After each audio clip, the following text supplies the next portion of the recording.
Chapter 15. Now in the 18th year of King Jeroboam the son of Nebat, Abijam began to reign over Judah. He reigned for 3 years in Jerusalem. His mother's name was Maacah the daughter of Abishalom. And he walked in all the sins that his father did before him, and his heart was not wholly true to the Lord his God, as the heart of David his father. Nevertheless, for David's sake the Lord his God gave him a lamp in Jerusalem, setting up his son after him, and establishing Jerusalem, because David did what was right in the eyes of the Lord, and did not turn aside from anything that he commanded him all the days of his life, except in the matter of Uriah the Hittite. Now there was war between Rehoboam and Jeroboam all the days of his life. The rest of the acts of Abijam and all that he did, are they not written in the book of the Chronicles of the kings of Judah? And there was war between Abijam and Jeroboam. And Abijam slept with his fathers, and they buried him in the city of David. And Asa his son reigned in his place. In the 20th year of Jeroboam king of Israel, Asa began to reign over Judah. And he reigned 41 years in Jerusalem. His mother's name was Maacah the daughter of Abishalom. And Asa did what was right in the eyes of the Lord, as David his father had done. He put away the male cult prostitutes out of the land, and removed all the idols that his fathers had made. He also removed Maacah his mother from being queen mother, because she had made an abominable image for Asherah. And Asa cut down her image, and burned it at the brook Kidron. But the high places were not taken away. Nevertheless, the heart of Asa was wholly true to the Lord all his days. And he brought into the house of the Lord the sacred gifts of his father, and his own sacred gifts, silver and gold and vessels. And there was war between Asa and Baasha king of Israel all their days. Baasha king of Israel went up against Judah and built Ramah, that he might permit no one to go out or come in to Asa king of Judah. Then Asa took all the silver and the gold that were left in the treasures of the house of the Lord, and the treasures of the king's house, and gave them into the hands of his servants. And King Asa sent them to Ben-Hadad the son of Tabrimon, the son of Hezion king of Syria, who lived in Damascus, saying, Let there be a covenant between me and you, as there was between my father and your father. Behold, I am sending to you a present of silver and gold. Go, break your covenant with Baasha king of Israel, that he may withdraw from me. And Ben-Hadad listened to King Asa, and sent the commanders of his armies against the cities of Israel, and conquered Ijon, Dan, Abel-Beth-Maacah, and all Kinneroth, with all the land of Naphtali. And when Baasha heard of it, he stopped building Ramah, and he lived in Tirzah. Then King Asa made a proclamation to all Judah, none was exempt, and they carried away the stones of Ramah and its timber, with which Baasha had been building, and with them King Asa built Geba, Benjamin, and Mizpah. Now the rest of all the acts of Asa, all his might, and all that he did, and the cities that he built, are they not written in the book of the Chronicles of the kings of Judah? But in his old age he was diseased in his feet. And Asa slept with his fathers, and was buried with his fathers in the city of David his father, and Jehoshaphat his son reigned in his place. Nadab the son of Jeroboam began to reign over Israel in the 2nd year of Asa king of Judah. And he reigned over Israel 2 years. He did what was evil in the sight of the Lord, and walked in the way of his father, and in his sin which he made Israel to sin. Baasha the son of Ahijah of the house of Issachar conspired against him. And Baasha struck him down at Gibbethon, which belonged to the Philistines, for Nadab and all Israel were laying siege to Gibbethon. So Baasha killed him in the 3rd year of Asa king of Judah, and reigned in his place. And as soon as he was king, he killed all the house of Jeroboam. He left to the house of Jeroboam not one that breathed, until he had destroyed it, according to the word of the Lord that he spoke by his servant Ahijah the Shilonite. It was for the sins of Jeroboam that he sinned, and that he made Israel to sin, and because of the anger to which he provoked the Lord, the God of Israel. Now the rest of the acts of Nadab and all that he did, are they not written in the book of the Chronicles of the kings of Israel? And there was war between Asa and Baasha king of Israel all their days. In the 3rd year of Asa king of Judah, Baasha the son of Ahijah began to reign over all Israel at Tirzah, and he reigned 24 years. He did what was evil in the sight of the Lord, and walked in the way of Jeroboam, and in his sin which he made Israel to sin. Chapter 16. And the word of the Lord came to Jehu the son of Hanani against Baasha, saying, Since I exalted you out of the dust and made you leader over my people Israel, and you have walked in the way of Jeroboam, and have made my people Israel to sin, provoking me to anger with their sins, behold, I will utterly sweep away Baasha and his house, and I will make your house like the house of Jeroboam the son of Nebat. Anyone belonging to Baasha who dies in the city the dogs shall eat, and any one of his who dies in the field the birds of the heavens shall eat. Now the rest of the acts of Baasha and what he did and his might, are they not written in the book of the chronicles of the kings of Israel? And Baasha slept with his fathers, and was buried at Tirzah, and Elah his son reigned in his place.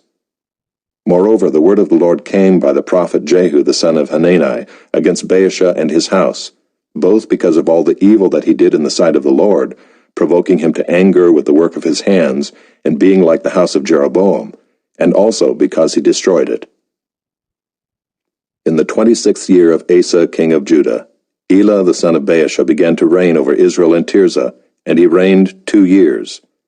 But his servant Zimri, commander of half his chariots, conspired against him. When he was at Tirzah, drinking himself drunk in the house of Arza, who was over the household in Tirzah, Zimri came in and struck him down and killed him, in the 27th year of Asa king of Judah, and reigned in his place. When he began to reign, as soon as he had seated himself on his throne, he struck down all the house of Baasha. He did not leave him a single male of his relatives or his friends. Thus Zimri destroyed all the house of Baasha, according to the word of the Lord which he spoke against Baasha by Jehu the prophet, for all the sins of Baasha and the sins of Elah his son, which they sinned and which they made Israel to sin, provoking the Lord God of Israel to anger with their idols. Now the rest of the acts of Elah and all that he did, are they not written in the book of the chronicles of the kings of Israel? In the 27th year of Asa king of Judah, Zimri reigned 7 days in Tirzah. Now the troops were encamped against Gibbethon, which belonged to the Philistines, and the troops who were encamped heard it said, Zimri has conspired, and he has killed the king. Therefore all Israel made Omri, the commander of the army, king over Israel that day in the camp. So Omri went up from Gibbethon and all Israel with him, and they besieged Tirzah. And when Zimri saw that the city was taken, he went into the citadel of the king's house and burned the king's house over him with fire, and died, because of his sins that he committed, doing evil in the sight of the Lord, walking in the way of Jeroboam, and for his sin which he committed, making Israel to sin. Now the rest of the acts of Zimri and the conspiracy that he made, are they not written in the book of the chronicles of the kings of Israel? Then the people of Israel were divided into 2 parts. Half of the people followed Tibni the son of Ginath to make him king, and half followed Omri.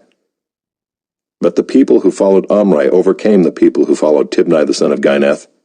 So Tibni died, and Omri became king.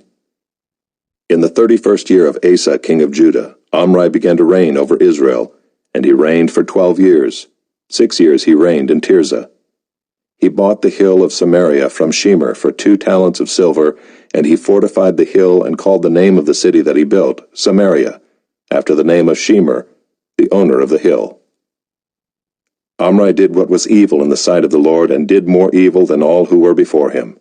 For he walked in all the way of Jeroboam the son of Nebat, and in the sins that he made Israel to sin, provoking the Lord, the God of Israel, to anger by their idols. Now the rest of the acts of Omri that he did, and the might that he showed, are they not written in the book of the chronicles of the kings of Israel? And Omri slept with his fathers, and was buried in Samaria, and Ahab his son reigned in his place. In the 38th year of Asa king of Judah, Ahab the son of Omri began to reign over Israel. And Ahab the son of Omri reigned over Israel in Samaria 22 years. And Ahab the son of Omri did evil in the sight of the Lord, more than all who were before him. And as if it had been a light thing for him to walk in the sins of Jeroboam the son of Nebat, he took for his wife Jezebel, the daughter of Ethbaal, king of the Sidonians, and went and served Baal and worshipped him.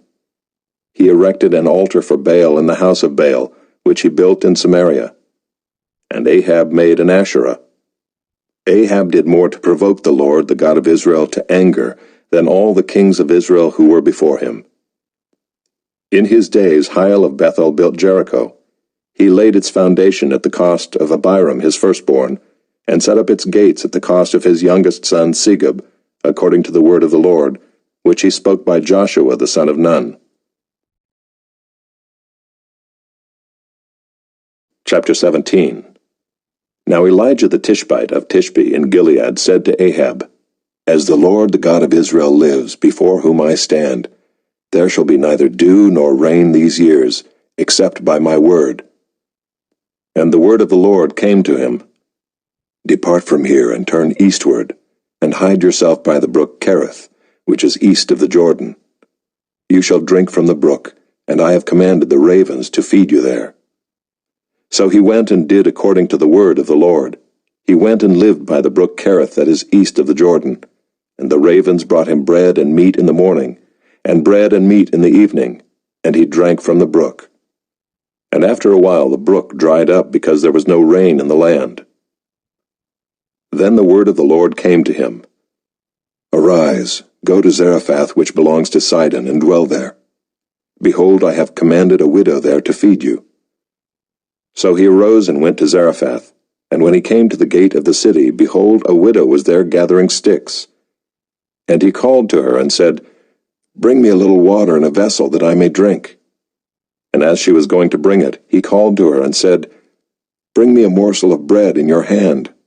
And she said, As the Lord your God lives, I have nothing baked, only a handful of flour in a jar, and a little oil in a jug. And now I am gathering a couple of sticks that I may go in and prepare it for myself and my son, that we may eat it and die. And Elijah said to her, Do not fear, go and do as you have said, but first make me a little cake of it, and bring it to me, and afterward make something for yourself and your son. For thus says the Lord, the God of Israel, The jar of flour shall not be spent, and the jug of oil shall not be empty, until the day that the Lord sends rain upon the earth. And she went and did as Elijah said, and she and he and her household ate for many days. The jar of flour was not spent, neither did the jug of oil become empty, according to the word of the Lord that he spoke by Elijah. After this the son of the woman, the mistress of the house, became ill, and his illness was so severe that there was no breath left in him. And she said to Elijah, What have you against me, O man of God? You have come to me to bring my sin to remembrance, and to cause the death of my son. And he said to her, Give me your son. And he took him from her arms and carried him up into the upper chamber where he lodged, and laid him on his own bed. And he cried to the Lord, O Lord, my God, have you brought calamity even upon the widow with whom I sojourn, by killing her son? Then he stretched himself upon the child 3 times, and cried to the Lord, O Lord, my God, let this child's life come into him again. And the Lord listened to the voice of Elijah, and the life of the child came into him again, and he revived. And Elijah took the child, and brought him down from the upper chamber into the house, and delivered him to his mother. And Elijah said, See, your son lives. And the woman said to Elijah, Now I know that you are a man of God, and that the word of the Lord in your mouth is truth.